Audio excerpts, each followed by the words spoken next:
T20 world कपमा नेपालका लागि सर्वाधिक रन बनाउने नेपाली टप 5 ब्याटरहरूको बारेमा कुरा गर्दैछौँ। नम्बर 5 मा रहेका छन् आशिष शेख।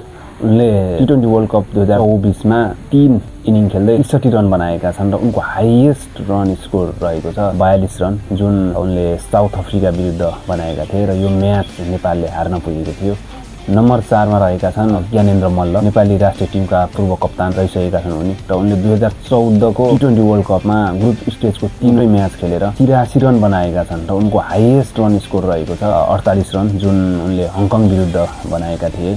नम्बर 3 मा रहेका छन् Paras Khadka. T20 world cup 2014 मा ग्रुप स्टेजको 3वटा म्याच खेलेर 81 रन बनाएका थिए भने उनको हाईएस्ट रन स्कोर रहेको छ 40 रन, जुन उनले बङ्गलादेश विरुद्ध बनाएका थियो। त्यो बेला पारस टिमका कप्तान पनि रहेका थिए। नम्बर 2 मा रहेका छन् सुभाष खक्रेल। राष्ट्रिय टिमका पूर्व ओपनर हुने उनले T20 वर्ल्ड कप 2014 मा 3 इनिङ खेलेर 86 रन बनाएका र नेपालका लागि T20 वर्ल्ड कपमा अर्धशतक बनाउने उनी एकमात्र खेलाडी हुन्। र नम्बर 1 मा रहेका छन् शरद भेष्वाकर। राष्ट्रिय टिमका पूर्व खेलाडी शरद भेष्वाकर 2014 को वर्ल्ड कपमा 91 रन बनाएका थिए, जो नेपालका लागि हालसम्मकै उच्च स्कोर हो र उनको हाईएस्ट रन स्कोर हो 41 रन, जुन अफगानिस्तान विरुद्ध बनाएका थिए।